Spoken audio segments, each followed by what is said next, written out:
Mathew Kuzhalnadan MLA തൊടുത്തുവിട്ട മാസപ്പടി വിവാദത്തിൽ മുഖ്യമന്ത്രി പിണറായി വിജയനും മകൾ വീണ വിജയനുമുള്ള കുരുക്ക് മുറുകുകയാണ്. ഏറ്റവും ഒടുവിലായി മാസപ്പടി വിവാദത്തിൽ മാത്യു കുഴൽനാടന്റെ ഹർജി ഫയലിൽ സ്വീകരിച്ചിരിക്കുകയാണ് കോടതി. മുഖ്യമന്ത്രിക്കും മകൾക്കും CMRL എതിരെ അന്വേഷണം വേണമെന്ന് ആവശ്യപ്പെട്ടുള്ള കുഴൽനാടന്റെ ഹർജിയാണ് ഇപ്പോൾ ഫയലിൽ സ്വീകരിച്ചിരിക്കുന്നത്. തിരുവനന്തപുരം വിജിലൻസ് കോടതിയാണ് നിർണായക ഉത്തരവ് പുറപ്പെടുവിച്ചിരിക്കുന്നത്. തുടർന്ന് വിജിലൻസിന് കോടതി നോട്ടീസ് അയക്കുകയും ചെയ്തിട്ടുണ്ട്. കുഴൽനാടന്റെ പരാതിയിൽ സ്വീകരിച്ച നടപടികൾ അറിയിക്കണമെന്ന് വിജിലൻസിനോട് കോടതി ആവശ്യപ്പെട്ടിരിക്കുകയാണ്. മുഖ്യമന്ത്രിക്കും മകൾക്കുമെതിരെ വിജിലൻസിന് നൽകിയ പരാതിയിൽ തുടർ നടപടി ഇല്ലാത്ത സാഹചര്യത്തിലാണ് മാത്യു കുഴൽനാടൻ കോടതിയെ സമീപിച്ചിരിക്കുന്നത്.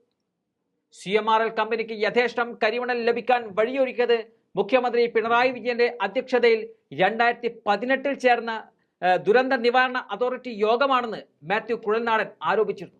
കൊല്ലം തോട്ടപ്പള്ളിയിലെ കരിമണൽ CMRL ലഭിക്കുന്നത് ഈ യോഗ തീരുമാനത്തിന്റെ അടിസ്ഥാനത്തിലാണ്. മാസപ്പടിക്ക് കാരണമായ സേവനം ഇതാണെന്നും മാത്യു കുഴൽനാടൻ ആരോപിക്കുന്നുണ്ട്.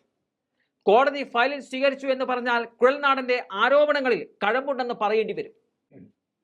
വർഷങ്ങളോളം CMRL മണൽ ഖനനം ചെയ്യാൻ എല്ലാ നിയമങ്ങളും മാറ്റിയെന്നും മാത്യു കുഴൽനാടൻ ചൂണ്ടിക്കാട്ടുന്നുണ്ട്. 3 തവണ CMRL വേണ്ടി മുഖ്യമന്ത്രി വഴിവിട്ട് ഇടപെട്ടു എന്നതാണ് മാത്യു കുഴൽനാടൻ പറയുന്നത്.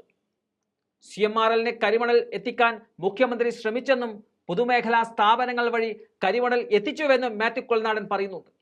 കഴിഞ്ഞ 1000 ദിവസമായി തോട്ടപ്പള്ളിയിലെ ഖനനം CMRL അനുകൂലമായെന്നും MLA കഴിഞ്ഞ ദിവസം പറഞ്ഞിരുന്നു. ഇതിനു പുറമെ തോട്ടപ്പള്ളിയിലെ KREML ഭൂമി വാങ്ങിയതിൽ ക്രമക്കേടുണ്ടെന്ന് പറഞ്ഞ് കുഴൽനാടൻ ഭൂപരിധി നിയമം ലംഘിച്ചാണ് ഇടപാട് നടത്തിയതെന്ന് തെളിവ് സഹിതമാണ് പുറത്തുവിട്ടത്. റവന്യൂ വകുപ്പ് തീർപ്പാക്കിയ വിഷയത്തിൽ മുഖ്യമന്ത്രിയെ വഴിവിട്ട് ഇടപെട്ടതിന്റെ തെളിവുകളാണ് കഴിഞ്ഞ ദിവസം ആദ്യം പുറത്തു വന്നത്. ഭൂപരിഷ്കരണ നിയമത്തിൽ ഇളവ് തേടി KREML സർക്കാരിനെ സമീപിച്ചതിന് പിന്നാലെയാണ് ഈ ഇടപാടിൽ മുഖ്യമന്ത്രി സ്വാധീനം ചെലുത്തിയെന്ന് MLA കണ്ടെത്തിയിരിക്കുന്നത്.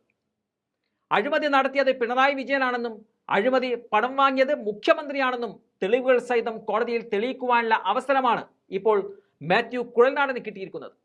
ലോക്സഭാ തെരഞ്ഞെടുപ്പിൽ അഴിമതി ആരോപണങ്ങൾ ഒന്നൊന്നായി LDF സർക്കാരിനെ വിഴുങ്ങുമെന്ന് ഉറപ്പിച്ച ഘട്ടത്തിൽ കോടതിയുടെ തീരുമാനം മറ്റൊരു ഇരുട്ടടി കൂടിയാണ് പിണറായി വിജയന് സമ്മാനിക്കുന്നത്.